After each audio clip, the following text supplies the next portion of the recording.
வணக்கம் நண்பர்களே. இன்னும் ஒரு இனிய காலை பொழுதில் தீதும் நன்றும் நிகழ்ச்சியில் உங்களை சந்திப்பதில் மிக்க மகிழ்ச்சி அடைகிறேன். இன்றைக்கு ஜூன் 20 ஒரு முக்கியமான தினம், உலக அகதிகள் தினம், வேர்ல்டு ரெஃப்யூஜிஸ் டே. உலக அகதிகள் தினம் எதை குறிக்கிறது? அதாவது ஐநா மன்றத்தினுடைய உலக அகதிகள் முகமை அது கொடுத்திருக்கக்கூடிய ஒரு புள்ளி விவரத்தின்படி இன்றைய உலகில் சுமார் 11 கோடி பேர் அகதிகளாக இடம்பெயர்ந்து பிற இடங்களில் தஞ்சம் புகுந்து வாழ்ந்து கொண்டிருக்கிறார்கள் என்பதுதான் உண்மையான எண்ணிக்கை. இதைவிட அதிகமாக கூட இருப்பதற்கு வாய்ப்பு இருக்கிறது. அகதிகள் எங்கிருந்து உருவாகிறார்கள், யார் அகதிகள் என்று வகைப்படுத்தப்படுகிறார்கள்?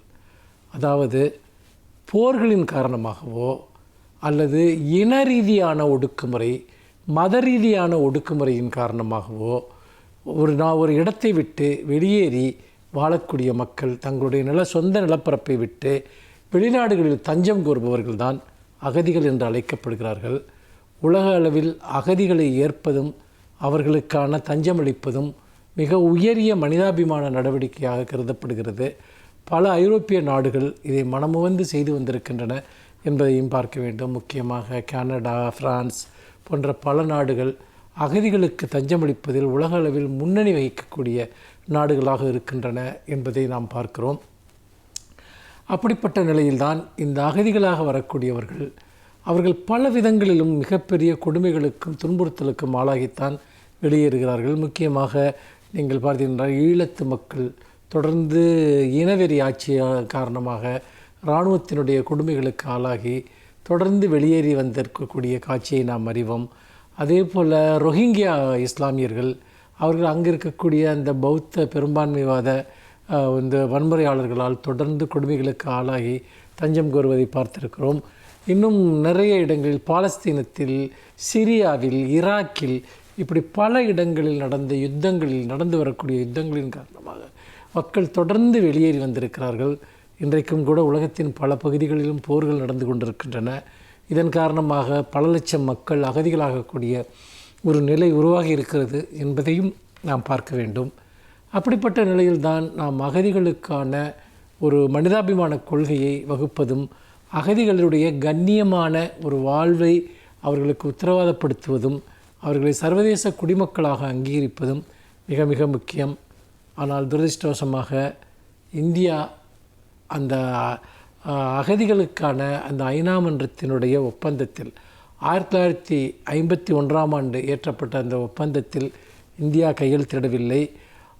இது தொடர்பான 1967 ஐநா மன்றத்தினுடைய புரோட்டோக்கால் அதிலும் இந்தியா கையெழுத்திடவில்லை.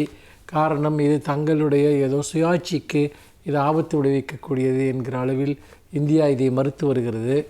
இங்கு பொதுவாக சில அண்டை நாடுகளிலிருந்து அகதிகள் தஞ்சமடைந்து வந்திருந்தாலும் கூட புதிய குடியேற்ற திருத்த சட்டத்தின் மூலமாக இங்கு அகதிகளாக வந்தவர்கள் வெளியேற்றப்படக்கூடிய ஒரு சூழலும், குறிப்பிட்ட சில நாடுகளிலிருந்து வரக்கூடிய இந்துக்களுக்கு மட்டும் அகதி அந்தஸ்து கொடுப்போம் என்பதும் அடிப்படையிலேயே ஒரு நிறவெறி போக்கு அல்லது இனவெறி போக்கு கொண்ட நாடுகளின் அணுகுமுறைக்கு சமமாக இருக்கிறது. அப்படி பார்க்கிற போது இந்தியாவினுடைய இந்த நிலைப்பாடு என்பது எந்த விதத்திலும் சர்வதேச மனித உரிமை பிரகடனங்களுக்கு இயைந்ததாக இல்லை என்ற ஒரு கடும் விமர்சனம் இருக்கிறது. யாரும் வெறுமனே தங்களுடைய சொந்த மண்ணை விட்டு வரமாட்டார்கள். அப்படி வெளியேறி வருகிறவர்களை பாதுகாப்பதுதான் சர்வதேச மனித உரிமை சார்ந்த நம்முடைய கடப்பாடு என்பதை நாம் நினைவில் கொள்ள வேண்டும். உலகெங்கும் அகதிகள் பாதுகாக்கப்பட வேண்டும். அகதிகள் உருவாகாத ஒரு சூழலும் உருவாக்கப்பட வேண்டும் என்பதுதான் இந்த நாளில் நம்முடைய விருப்பமாக இருக்கிறது. மீண்டும் இன்னும் ஒரு புதிய சிந்தனையோடு உங்களை சந்திக்கிறேன். நன்றி, வணக்கம்.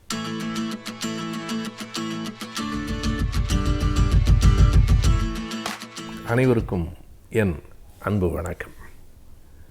மறைந்த கவிஞர் இன்குலாவின் கவிதைகள் எழுச்சி தருவன, புரட்சிகரமானவை, படிக்கிற போதே ஒரு ஆவேசத்தை உருவாக்கும் என்பதுதான் பொதுவான கருத்து. ஆனால் அவருடைய கவிதைகளை எல்லாம் படித்து பார்க்கிற போது மிக அழகான உருவக கவிதைகளும் அதில் இருக்கின்றன. என்னை கவர்ந்த ஒரு கவிதை கண்ணாடி என்பது. அந்த கவிதை இப்படி தொடங்கும்: இரவும் பகருமாய் என்ன செய்து கொண்டிருக்கிறாய்? கண்ணாடி. கண்ணாடியா? பெரிய பெரிய பெல்ஜியம் கண்ணாடிகளை காசு கொடுத்து கடையில் வாங்கிவிடலாம். நீ என்ன புதிதாய் கண்ணாடி செய்கிறாய்? இப்படி ஓர் உரையாடலாக அந்த கவிதை தொடங்கும். ஒருவன் ஏதோ ஒன்றை செய்து கொண்டிருக்கிறான், இன்னொருவன் கேட்கிறான், என்ன செய்கிறாய்? கண்ணாடி. பெல்ஜியம் கண்ணாடியை விடவா நீ செய்துவிடப் போகிறாய்? அவன் சொல்லுகிறான், ஆமாம், அந்த கண்ணாடிக்கும் இதற்கும் ஒரு வேறுபாடு உண்டு. பெல்ஜியம் கண்ணாடி ஊமை கண்ணாடி, என் கண்ணாடி பேசும் கண்ணாடி. பேசுமா? கண்ணாடி எப்படி பேசும்? ஆமாம், இந்த மானுடம் பற்றி பேசும். அது ஒரு வித்தியாசமான கண்ணாடி. அந்த இடத்திலே தான் இன்குலாப் மறுபடியும் கேட்பார், நீ இந்த கண்ணாடியை எப்படி செய்கிறாய்? அதற்கு அவன் சொல்லுகிற விடைதான் அந்த கவிதை. அவன் சொல்லுவான், நான் எதிலிருந்து செய்கிறேன் தெரியுமா? சேற்றிலிருந்தும், புழுதியிலிருந்தும், பெருமூச்சிலிருந்தும், கல்லறை மண்ணிலிருந்தும், கருவறை சதையிலிருந்தும் நான் செய்கிறேன். பூவிலிருந்தும், தளிர்களிலிருந்தும், சருகுகளிலிருந்தும், புன்னகையிலிருந்தும், கண்ணீரிலிருந்தும் நான் அதனை செய்து கொண்டிருக்கிறேன் என்பான். அப்படி ஒரு கண்ணாடியை செய்ய முடியுமா? அந்த கண்ணாடி எங்கே கிடைக்கும்? எங்கே பார்க்கலாம் அந்த கண்ணாடியை? எங்கே மானுடம் தலை நிமிர்கிறதோ, எங்கே மானுடம் முகந்திருப்புகிறதோ அங்கெல்லாம் என் கண்ணாடி பேசும் என்று சொல்லுவான். இது ஒரு உருவக கவிதை. இப்படி ஒரு கண்ணாடியை நாம் தேடிக்கொண்டிருக்க முடியாது. ஆனால் இந்த மனித வாழ்க்கை எங்கே இருக்கிறது? அது புழுதியிலிருந்தும் புகையிலிருந்தும், புகை என்பது ஆலைகளிலே வேலை செய்கிற தொழிலாளிகள், சேறு என்பது விவசாயிகளை குறிக்கும். இந்த உலகம் எப்படி உருவாக்கப்படுகிறது என்றால் மானுட உழைப்பால் உருவாக்கப்படுகிறது. அது அவன் வயல்களில் வேலை செய்கிறவனாக இருக்கலாம், தொழிற்சாலைகளில் வேலை செய்கிறவனாக இருக்கலாம். எல்லா இடங்களிலிருந்தும் அவன் கண்ணீரிலிருந்தும், குருதியிலிருந்தும், வியர்வையிலிருந்தும் இந்த கண்ணாடியை உருவாக்குகிறேன் என்று சொல்லுகிற போது மக்களுக்கான ஒரு சமூகத்தை, மக்களுக்கான சட்டங்களை அவன் உருவாக்கி கொண்டிருக்கிறான் என்பதைத்தான் கவிஞர் இன்குலாப் உருவகமாக சொல்லுகிறார். அந்த கண்ணாடி எங்கே தெரியும் என்றால், எங்கே மானுடம் தலை நிமிர்கிறதோ, எங்கே மானுடம் முகந்திருப்புகிறதோ அங்கே தெரியும் என்று சொல்லுகிற போது இந்த சமூகம் எப்போது உயர்ந்து நிற்கும்? உழைக்கிற மக்கள் எப்போது தலை நிமிர்ந்து நிற்கிறார்களோ அப்போது தான் இந்த சமூகம் உயர்ந்து நிற்கும் என்று சொல்லுகிற ஓர் அழகான கவிதை. இன்குலாபினுடைய கவிதைகளில் இப்படிப்பட்ட உருவக கவிதைகளை அங்கொன்றும் இங்கொன்றுமாகத்தான் பார்க்க முடியும். ஆனால் அதற்குள்ளும் மிக அழகான கவிதை இருக்கிறது. இந்த கவிதை உங்கள் விசிட்டர் என்று அப்போது வந்து கொண்டிருந்த ஒரு வார இதழில் வெளிவந்தது. வார இதழ் படிக்கும் அந்த மக்களுக்கு இந்த கவிதை கூடுதல் கனமானதாக இருக்கலாம். ஆனால் எல்லோரிடத்திலும் எல்லாம் போய் சேர வேண்டும் என்கிற எண்ணத்தில் இன்குலாப் அன்றைக்கு எழுதினார். இன்குலாபினுடைய கவிதைகள் எப்போதும் புதிய சிந்தனைகளை உருவாக்கும். வாழ்க்கை எங்கே இருக்கிறது என்பதை எடுத்து காட்டும். அவரை பொறுத்தளவு திரும்ப திரும்ப உழைக்கும் மக்களே இந்த உலகம் என்பதை வலியுறுத்துவதுதான் அவர் கவிதைகள், எழுத்து, பேச்சு எல்லாவற்றிலும் அடித்தளமாக இருந்தது. அவருடைய எண்ணம் முழுவதும், எண்ண ஓட்டம் எல்லாம் உழைக்கும் மக்களை சுற்றி சுற்றியே வளர்ந்தது. அவர் பொது உடைமை கட்சி சிந்தனையாளராக இருந்தார். ஆனால் பொது உடைமை கட்சியில் உறுப்பினராக அவர் இல்லை. அவருடைய சிந்தனைகள் சுதந்திரமாக இருந்தன. எல்லோரை பற்றியும் அவருடைய கவிதைகள் பேசின. அவர் கவிதைகள் சிவப்பு. அந்த சிவப்பு எப்படிப்பட்டதென்றால் அவரே சொல்லுவது போல அது உதட்டு சாயத்தில் இருக்கிற சிவப்பல்ல, ஒரு புண்ணின் காயத்திலிருந்து வழிகிற இரத்தத்தின் சிவப்பு தான் இன்குலாபின் கவிதைகள்.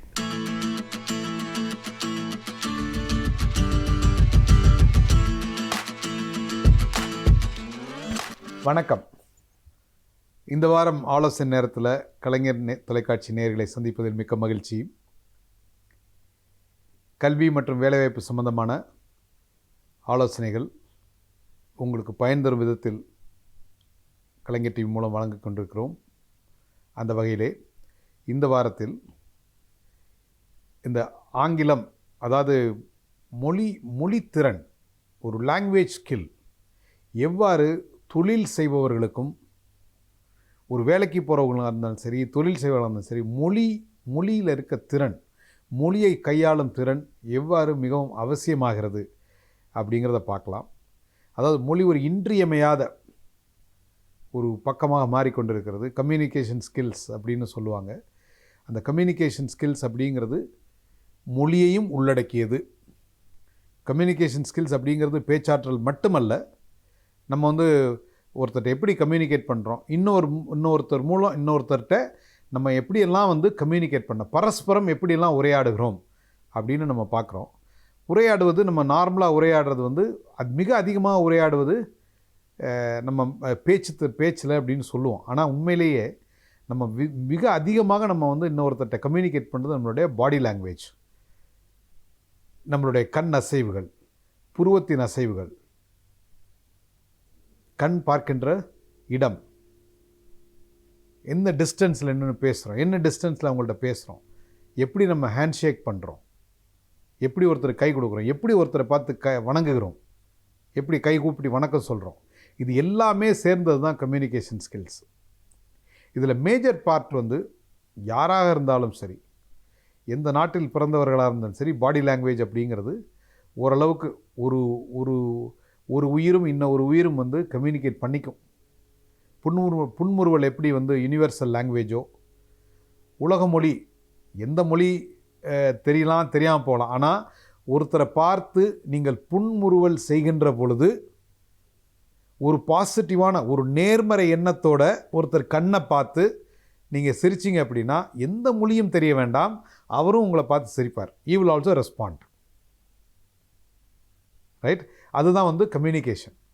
ஆனால் ஒரு மொழி ஆர்வம், மொழித்திறன் அப்படிங்கிறது ஆங்கிலம் எப்படி வந்து ஒரு கம்யூனிகேஷன்ஸ் ஒரு பிரிட்ஜிங் லாங்குவேஜாக இருக்குது அப்படிங்கிறது தான் இன்றைக்கி வந்து நிறைய இடங்களில் பலருடைய வாழ்க்கையில் பல வெற்றி வாய்ப்புகள் தட்டி போனதற்கு காரணம் அவங்களால வந்து அவங்க நினச்சதை சரியாக மற்றவர்களிடம் கம்யூனிகேட் பண்ண முடியாது, நினைத்ததை சொல்ல முடியாதது. எனக்கு வந்து ஒரு ஒரு ஒரு பொருளை பற்றிய மிக அதீத அறிவு இருக்கிறது, அந்த பொருளில் ஆர்வம் இருக்கிறது, அதை பற்றி நிறையா ரிசர்ச் பண்ணியிருக்கேன். அது என்ன பண்ணும், ஏது பண்ணும், எப்படி பண்ணணும் அப்படிங்கிறதா எனக்கு தெரியும். ஆனால் அதை எனக்கு வெளியில் சொல்ல தெரியாது, மற்றவர்களுக்கு புரிகிற மொழியில் என்னால் சொல்ல தெரியாது. அப்படின்னா என்ன நடக்கும்? ஒரு அழகான ஒரு நிகழ்வு கேட்டிருந்தேன். அதாவது பழங்காலத்தில் வந்து அந்த ஆங்கிலேயர் காலத்தில் ஒரு லாங்குவேஜ் டிரான்ஸ்லேட்டர்ஸ் அப்படிங்கிறவங்க சென்னையிலாம் நிறைய பேர் இருந்திருக்காங்க. ஆங்கில துறைகளுக்கும் நம்ம ஊர் வியாபாரிகளுக்கும் நடுவில், நம்ம ஊர் விவசாயிகளுக்கு நடுவில் ஒரு டிரான்ஸ்லேட்டர். அவங்க சொல்லுவாங்களாம், அப்பா அந்த 1 மீட்டர் துணி எவ்வளோப்பா அப்படிமா. அவன் 4 ரூபா ஐயா அப்படிம்பாரான். இவர் டிரான்ஸ்லேட்டர் சொல்லுவாராம் அவர்கிட்ட, அந்த ஆங்கிலத்துறையிட்ட $40 அப்படிம்பாரான். அவர் நோ எக்ஸ்பென்சிவ், ஆஸ் ஃபார் $30 அப்படிம்பாரான். இவர் வந்து இல்லைப்பா தூர $3 கேட்குறாருப்பா, 3 ரூபாய்க்கு கேட்குறாருப்பா அப்படிம்பாரான். அவர் சரி ஓகே அப்படின்னு கொடுத்துட்டார். அப்படின்னா அந்த $40-30க்கும் 3 ரூபாய்க்கு இடப்பட்ட உள்ள பணம் வந்து இந்த டிரான்ஸ்லேட்டரோடது. அவங்க வந்து பலவிதமான பணம் பண்ணாங்களாம். அதாவது மிக அதீத அந்த துறையை விட, ஆங்கிலேயரை விட, அந்த பொருளை உருவாக்குனவங்களோட நடுவில் அந்த மீடியேட்டர் டிரான்ஸ்லேட்டர் அப்படிங்கிறவங்க நிறையா பொருள் ஈட்டினாங்க. அவங்களுக்கும் இவங்களுக்கு தெரியாது ஒன்று லாங்குவேஜ் ஸ்கில்ஸ், அவங்களுக்கு தமிழ் தெரியாது, இவங்களுக்கு இங்கிலீஷ் தெரியாது. இடையில ஒருத்தர் வந்து அந்த மொழித்திறனை மட்டும் வைத்துக்கொண்டு நிறையா பொருள் ஈட்ட முடிந்தது அப்படின்னு சொல்லுவாங்க. ஸோ இந்த கதையை எதுக்கு நான் சொல்கிறேன் அப்படின்னா, நீங்கள் வந்து என்ன துறையில் படித்தாலும் சரி, நம்ம வந்து இன்றைக்கி ஒரு multi cultural society, multi linguistic society அப்படின்னு சொல்கிறது இருக்கும். ஒரு மீட்டிங் ரூமுக்குள்ளே நம்ம போனோம் அப்படின்னா, இப்போ சென்னையில் சாதாரண ஒரு மீட்டிங் ரூம் இல்லை ஒரு வாக்கிங்கில் 10 பேர் நடக்கிறோம். அந்த 10 பேர் நடக்கிறவங்கள்ட்ட பேசுனீங்க அப்படின்னா அதில் 3 பேர் மலையாளம், ஒரு 4 பேர் சென்னை எடுத்துகிட்டா ஒரு 5 பேர் தெலுங்கு, மீது 2 பேர் தமிழ் பேசுகிறவங்க, இல்லை 3 வேறு லாங்குவேஜ் பேசுகிறவங்க, ஹிந்தி பேசுகிறவங்க இருக்காங்க. இப்போ எல்லாருக்கும் ஒரே ஒரு லாங்குவேஜ், கனெக்டிங் லாங்குவேஜ் வந்து ஆங்கிலமாக இருக்கிறது. ஸோ அப்படி இருக்கப்போ ஒரு நிறுவனத்துக்கு போனோம் அப்படின்னா வெளிநாடுகளிலிருந்து வேலை செய்வங்க கூட அங்கே இருக்காங்க, எல்லாரும் இருக்காங்க. அப்போது இந்த மொழியை கையாளும் திறனை நம்ம வந்து சின்ன வயசில் இந்த கிண்டல் பண்ணாமல், நீங்கள் பெரிய பீட்டர் அப்படின்னு சொல்லாமல், ஆரம்பத்திலிருந்து அந்த மொழியை கையாளும் திறனை நாம் கற்றுக்கொள்ள வேண்டும். இன்றைக்கி நமக்கு பிடிக்குதோ பிடிக்கலையோ ஆங்கிலம் வந்து உலக மொழியாகி இருக்கிறது. நீங்கள் எந்த வேலைக்கு, எந்த நாட்டுக்கு என்ன வேலைக்கு போனாலும் சரி, வெளிநாடுகளாக இருந்தாலும் சரி, உள்நாடுகளாக இருந்தாலும் சரி, ஆங்கில மொழியோட அறிவு மிக மிக அதிகம், அதாவது தேவை அதிகம். ஸோ அதனால் வந்து நீங்கள் டிகிரி படிக்கிறப்போ, கல்லூரியில் பாடம் படிக்கிறீங்க, பாடம் வந்து ஆங்கிலத்தை தான் படிக்கிறீங்க. இந்த ஆங்கிலத்தை வந்து ஒரு சின்ன சாதாரண சப்ஜெக்ட் அப்படின்னு படிச்சுட்டு பாஸ் மார்க் வாங்கிறதுக்கு படிக்காமல், அதை எப்படி நம்ம கம்யூனிகேட் பண்ணுறது, எப்படி நம்ம நினைக்கிற விஷயங்களை வந்து ஆங்கிலத்தில் மொழிபெயர்த்து பேசுறது அப்படின்னு அந்த கல்லூரி காலம் 3 வருஷத்தில் உங்களோட ஆங்கில திறன்களை மிகவும் அதிகமாக வளர்த்து கொள்ள வேண்டும். அதுக்கு வந்து நிறைய ப்ரெசன்டேஷன் கொடுக்கணும். பப்ளிக் ஸ்பீக்கிங், வெளியில் மேடையில் 10 பேருக்கு முன்னாடி உங்களால் தைரியமாக பேச முடியணும். எந்த விதமான கூச்சமுமின்றி 10 பேரோ 100 பேரோ 1000 பேர் முன்னாடி நின்று உங்களால் தெளிவாக நீங்கள் நினைத்த விஷயத்தை அவர்களுக்கு புரிகிறபடி சொல்ல முடியும் என்றால் நீங்கள் ஒரு சிறந்த பேச்சாளர். அதாவது கேட்குறவங்களுக்கு புரியணும். நிறைய பேர் பேசுவாங்க, கேட்குறவங்களுக்கு எதுவுமே புரியாது. அவர் ஆங்கிலத்தில் உரையாடுறாருன்னு சொல்லுவாங்க, ஆனால் அவர் பேசுகிற வேகமும் பேசுகிற மொழி ஆளும் திறனும் நிச்சயமாக கேட்குறவங்களுக்கு புரியாது. என்றைக்கு நீங்கள் பேசுகிறது மற்றவர்களுக்கு புரியவில்லையோ நீங்கள் ஒரு புவர் கம்யூனிகேட்டர் ஆகிவிடுகிறீர்கள். நீங்கள் பேசுகிற மொழி என்னவாக இருந்தாலும் எதிர்த்த மாதிரி இருக்கவங்களுக்கு, உங்கள்கிட்ட கேட்குறவங்களுக்கு அவங்களுக்கு புரிஞ்சால் நிச்சயமாக இங்கே திறனான மொழி கையாளுகிறவர். ஸோ இங்கே இருக்கிறவங்க 10 பேர் இருக்காங்க, 10 பேருக்கு தமிழை தவிர வேறு எதுவுமே தெரியாதுன்னா அவங்கள்ட்ட போய் ஆங்கிலத்தில் பேசுகிறது சரியா அப்படின்னு கேட்டால் தவறு அப்படிங்கிறது உங்களுக்கே தெரியும். ஸோ அந்த வகையில் நீ யாராக இருந்தாலும் சரி, நீங்கள் உங்களோட கம்யூனிகேஷன் திறன் எப்படி இருக்குன்னா, நீங்கள் பேசுகிறதை கேட்பவர்களுக்கு நீங்கள் சொல்ல வந்த விஷயம் முழுவதுமாக போய் சேரணும். அந்த விதத்தில் உங்களுடைய கம்யூனிகேஷன் ஸ்கில்ஸை, லாங்குவேஜ் ஸ்கில்ஸை நீங்கள் வளர்த்துக்கணும். நீங்கள் படிக்கின்ற காலத்தில், கல்லூரியில் பள்ளியில் படிக்கிற காலத்தில் இந்த லாங்குவேஜை கற்றுக்கொள்வது மிக எளிது. ஒரு மல்டி லிங்குவிஸ்டிக் பர்சனாக பல மொழிகளை கற்று தேர்ந்த ஒருவராக நீங்கள் வர வேண்டும். வாழ்த்துக்கள். வணக்கம்.